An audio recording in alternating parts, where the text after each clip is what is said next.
Welcome to the Banker Lamp. Please enjoy the video. In this video, I will show how to make Alfredo sauce with evaporated milk. First, melt 4 tablespoons of unsalted butter in a saucepan over medium heat.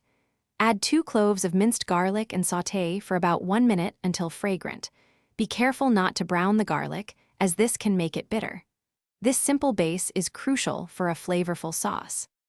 Next, gradually whisk in 1 cup of evaporated milk. Continue whisking constantly to prevent any lumps from forming. Allow the mixture to come to a gentle simmer, but avoid a rolling boil, which can cause the sauce to separate.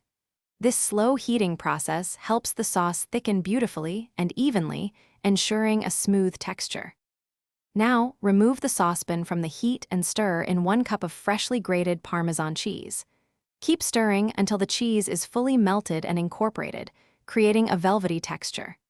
Season with salt and freshly ground black pepper to your liking. If the sauce is too thick, add 1 or 2 tablespoons of reserved pasta water to reach your desired consistency. Finally, toss your delicious homemade Alfredo sauce with hot, cooked pasta. This sauce pairs wonderfully with fettuccine, but feel free to use any pasta shape you prefer. Garnish with a sprinkle of fresh parsley or a little extra Parmesan cheese for a perfect finish.